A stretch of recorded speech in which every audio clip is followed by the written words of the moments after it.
The wood frame warehouse was consumed quickly, producing a stark spectacle against the black of night. One fireman said the only thing unusual about such a blaze was that it involved the building so quickly. And even though the fire department's response was swift and certainly adequate, with perhaps a dozen trucks here right now, by the time they arrived, the fire apparently had had too much of a head start. Even as firemen began to lay lines, the inferno took its toll on the building.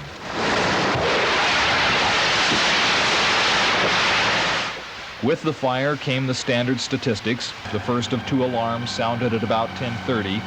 40 firefighters took 20 minutes to control the flames. The building stored only sacks of salt for water softeners. But another item bothered firemen, a report that a man was sleeping inside a building adjacent to the blaze. As it turned out, there was no one in danger there, but soon someone discovered a human form buried in the cinders beneath the blaze. It was morning before things cooled enough to begin poking around the ruins.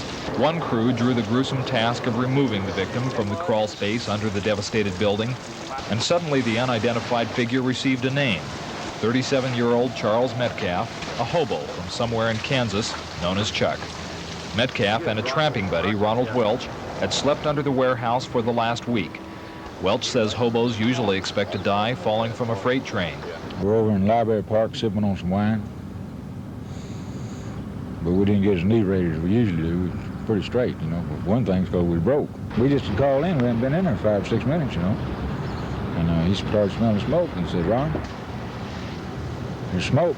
And there's smoke and fire. This guy, we couldn't see anything. You know, it was all in under the building there. How come Chuck didn't get out, do you know? Well, he took the wrong path, you know.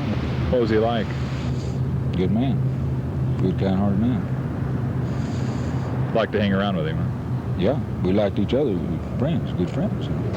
And while the mystery of the dead man was solved, firemen began new speculations about the fire's cause. It's not uncommon for the hobos in the area to start a warming fire to kind of chase away the night chill. That happens quite often. We find them in vacant buildings that way. But you don't know that was the case in this incident? No, we don't. Did you have a warming fire? A warming fire? Something to keep you warm under there? No, we didn't set no fire with tramps. We know better than that. While fire officials estimated the building's damage at about $90,000, a now lone hobo couldn't put a value on his loss. Randy Ripplinger, Cool News 10.